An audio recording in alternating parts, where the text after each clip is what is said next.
اس emperor کو خدا مانا جاتا تھا. انہوں نے کہا تو بھی ہماری طرح کا انسان ہے, اپنے آپ کو نیند سے کھانے پینے سے آزاد نہیں کر سکتا, ہم تیری عبادت کیوں کریں, ہم اس رب کی بات کریں گے جس نے زمین و آسمان کو پیدا کیا. پھر پرسیکیوشن شروع ہوگی. اچھا ہے یہ ایلیٹ کلاس سے تھے, شاہی فیملی سے تعلق رکھنے والے, یعنی یہ لوگ تھے. پھر ان کے دل میں اللہ نے یہ بات ڈال دی کہ پہاڑ میں جا کے پناہ لیتے ہیں تاکہ ہم ان کے ظلم و ستم سے بچ سکیں. تو یہ ایک پہاڑ پہ چلے گئے, ایک غار میں. یہ پورا واقعہ قرآن پاک میں آیا ہے. پھر اللہ فرماتا ہے انہوں نے غار میں پناہ لی, اور اللہ تعالیٰ فرماتا ہے ان کو ہم نے وہاں پہ تھپکی دے کے سلا دیا. آئے ہائے ہائے, اللہ نے کہا میں نے تھپکی دی ان کو, ان کے کانوں پہ تھپکی دی, سو گئے. اچھا یہ جو آیات ہے نا, جس کو رات کو نیند نہ آتی ہے وہ لوگوں کا تجربہ ہے. یہ والی آیات رات کو پڑھ کے سوئیں نا, تھپکی والی, تو نیند آ جاتی ہے. ظاہر تجربے سے ہے نا.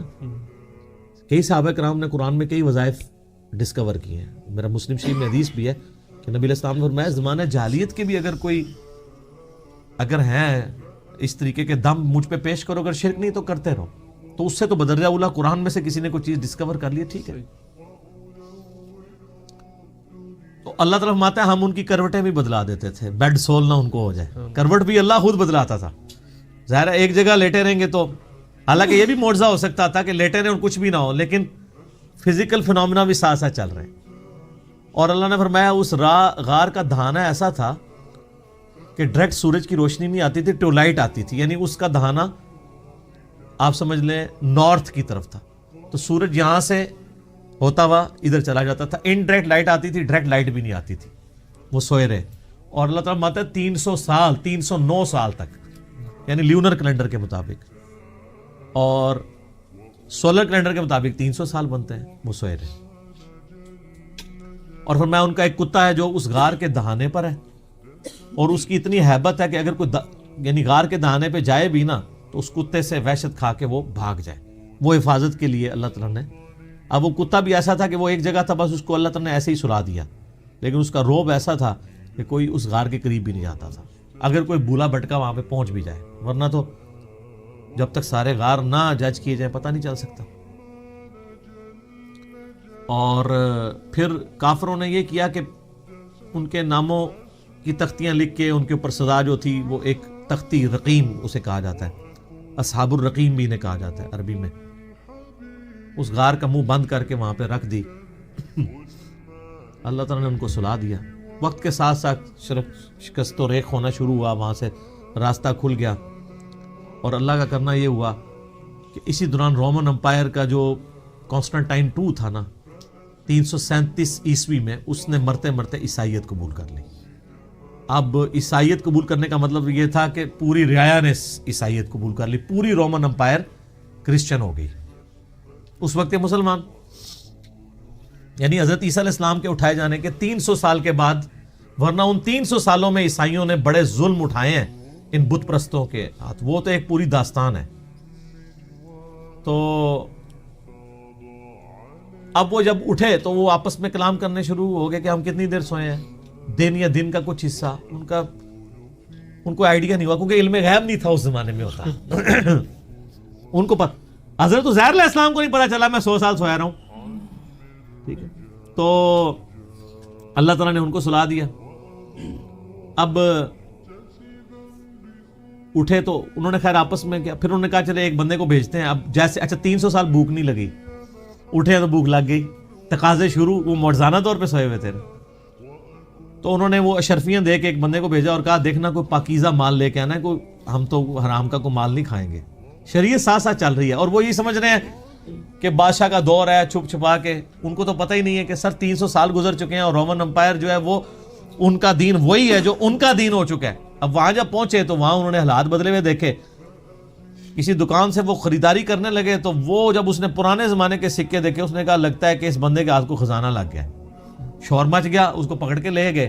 تو آہستہ آہستہ پھر ان کی حقیقت کھل گئی کہ یار یہ تو وہ لوگ ہیں. پتہ تھا ان کو کہ اس طرح 7 سلیپر کسی غار میں سوئے ہوئے ہیں, تو وہ تو پھر وہاں کے اولیاء اللہ ڈکلیئر ہو گئے. پھر اللہ تعالیٰ نے فرمایا کہ اس واقعے کے ذریعے ہم نے ان لوگوں کا ایمان بھی مضبوط کیا کہ اللہ تعالیٰ مرنے کے بعد زندہ کر سکتا ہے, کیونکہ اس حوالے سے کوسچنز شروع ہو گئے تھے. اللہ تعالیٰ مردوں کو کیسے اٹھائے گا, یہ بہت بڑا معجزہ تھا کہ 300 سال بعد اللہ تعالیٰ نے ان کو اٹھا لیا. اس کے بعد پھر صرف اتنا ہی ملتا ہے کہ لوگوں نے یعنی ارادہ کیے، بعض لوگوں نے کہا کہ اس پہ ہم مسجد بنائیں گے، یہ کریں گے، بعض نے کہا یہ کریں گے، بہرحال ان کی غالب اکثریت انہی کی تھی جنہوں نے اس پہ مسجد بنا لی، جس سے وہ مزارات پہ مسجد کا ثبوت بھی لیتے ہیں، اور اس پہ میں نے کلپ ریکارڈ کرا کے اس کا جواب بھی دیا. آج میں اس مزے کو تیکھا نہیں کرنا چاہتا، اس ٹاپک کو میں چھوڑتا ہوں. بال پھر انہوں نے کہا دعا کی، قرآن میں تو بس اتنا ہی ملتا ہے، اور اللہ تعالیٰ نے ان کی پھر وہاں سے ہی روح نکال لی، فوت ہو گئے. لیکن وہ کرسچن ٹریڈیشن میں اولیاء اللہ کے طور پہ مشہور، ابھی بھی آپ دیکھیں قرآن کے تاریخی مقامات پہ لوگوں نے ویڈیوز بنائی ہوئی ہیں. کبھی کسی غار کو ڈکلیئر کرتے ہیں، وہ اب کسی کو نہیں پتا وہ کون سا غار ہے. بعض لوگوں نے تو ان کی ہڈیاں بھی نکالی ہوئی ہیں کہ یہ جی ان کی ہڈیاں ہیں، اللہ کو پتہ ہے کدھر ہے. یہ اللہ تعالیٰ کی طرف سے بہت بڑا معجزہ ہوا ان کے لیے، توحید والے تھے. لیکن اللہ تعالیٰ نے اس قصے کو بڑا لائٹلی بیان کیا ہے. اس حوالے سے اللہ نے کہا ام حسبت ان اصحاب الکہف والرقیم کانوا من آیاتنا عجبا، کیا تم یہ گمان کرتے ہو کہ یہ جو اصحاب کہف اور اصحاب رقیم تھے یہ ہماری قدرت کی کوئی عجیب نشانی ہے؟ کوئی عجیب نہیں ہے، اللہ تو اس سے بڑے بڑے کام کر رہا ہے. ہائے ہائے ہائے سر، اسی لیے میں کہتا ہوں کائنات میں ہونے والی ہر چیز معجزہ ہے، لیکن ہم ان معجزوں کے عادی ہو چکے ہیں. سر، انڈے سے چوزا نکلنا یہ اصحاب کہف کے 300 سال بعد اٹھنے سے بڑا معجزہ ہے. انڈے میں دور دور تک ہمیں کوئی چیز نظر نہیں آتی کہ اس سے اتنا خوبصورت چوزا نکلے، اس کی اتنی ایروفائل پیاری سٹرکچر ہو پروں کی، اس کے اندر گردہ ہو، دل ہو. یہ تو پھر میرا فیوریٹ ٹاپک ہے، گھنٹوں لگ جائیں گے. لیکن ہم اس معجزے کے عادی ہیں. ایک بے قدر بیج کا 6 ارب گنا بڑا درخت بن جانا یہ اصحاب کہف کے معجزے سے بڑا معجزہ ہے. یہ ہم سارے آبزرو کر رہے ہیں معجزات، لیکن ہم عادی ہو چکے ہیں. تو اللہ تعالیٰ نے اس کو ڈینائی کیا. اللہ نے کہا تم کیا سمجھتے ہو یہ بہت بڑا معجزہ ہے؟ تم نے یہ گمان کیا؟ ام حسبت ان اصحاب الکہف والرقیم کانوا من آیاتنا عجبا، کیا تم یہ گمان کرتے ہو یہ بڑی عجیب یعنی معجزات میں سے؟ اللہ تعالیٰ اس سے بڑے بڑے معجزات کر رہا ہے، ہر چیز اس کے قبضے قدرت میں. تو یہ جناب اصحاب الکہف کا ایک پورا واقعہ تھا، اور اس کو 15 اقساط کے اندر ایک ڈرامہ سیریل بنائی گئی تھی 1997 میں ایران والوں نے. سر وہ درجنوں زبانوں میں ڈب ہو چکی ہے، بنی فارسی میں تھی، اردو ڈبنگ میں بھی پیغام کراچی والوں نے اس کی ڈبنگ کی ہے. سر اشک بار آنکھوں سے دیکھنے والی وہ ڈرامہ سیریل ہے. پورا اصحاب کہف کا انہوں نے واقعہ فلمایا ہے، اور توحید کا خزانہ ہے سر. وہ جس طریقے سے انہوں نے توحید اس میں پریزنٹ کی ہے، یوٹیوب پہ اویلیبل ہے. آپ اصحاب کہف لکھیں، اردو ڈبنگ کے ساتھ بھی ہے، انگلش بھی، عربی ڈبنگ کے ساتھ بھی. کئی ایوارڈ دنیا کے اس کو مل چکے ہیں. 1997 میں بنائی گئی تھی، آج سے آلموسٹ 22 سال پہلے.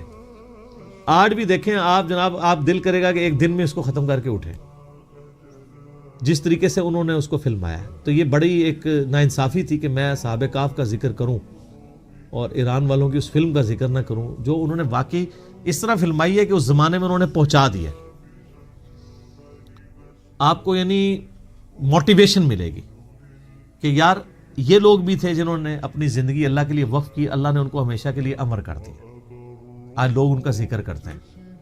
قرآن قیامت تک پڑھا جائے گا، اور اللہ کے ان موحدین کا ذکر لوگ ہمیشہ کریں گے، ان کی مثالیں دیں گے کہ جناب ایسے نوجوان بھی ہوتے ہیں. اچھا یہ تو واقعہ اللہ تعالیٰ نے بیان کیا تھا تاکہ لوگ توحید کی طرف رغبت کریں. ہم نے اس کو فضائل کا ذریعہ بنا لیا، وہ بھی ہے. صحیح مسلم حدیث ہے، جو سورہ کہف کی پہلی 10 آیات حفظ کر لے گا دجال کے فتنے سے بچ جائے گا. تو کبھی اس پہ غور کریں کہ دجال کے فتنے کا اس سے کیا تعلق ہے. اس لیے کہ اس کی جو 10ویں آیت ہے وہ اذ اول فتیۃ الی الکہف فقالوا ربنا آتنا من لدنک رحمۃ وہیئ لنا من امرنا رشدا. اللہ تعالیٰ نے جب کوئی کامیابی کی راہ نظر نہیں آتی تھی، اصحاب الکہف کے لیے کامیابی کی راہ نکال دی. تو دجال کے فتنے کے خلاف بھی جس کو یہ 10 آیات یاد ہوں گی اس کے لیے بھی کامیابی کی راہ نکل جائے گی.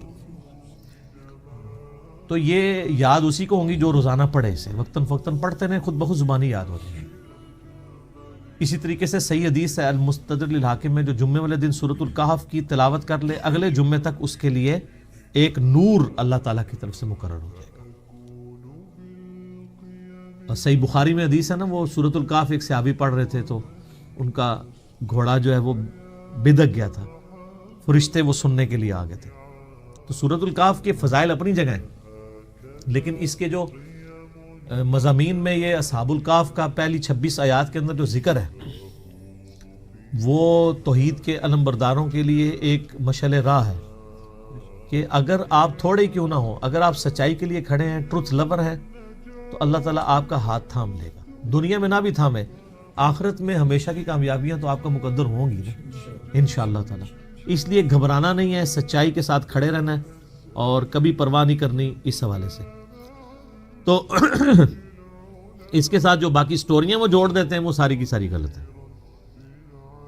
ایک دفعہ میں ریکویسٹ کروں گا کہ سورۃ الکہف جو لوگ جوانی سے ابھی تک اس کو پڑھ رہے ہیں جمعے کے وظیفے کے طور پہ، ایک دفعہ ترجمہ بھی سر کھول کے پڑھ لو.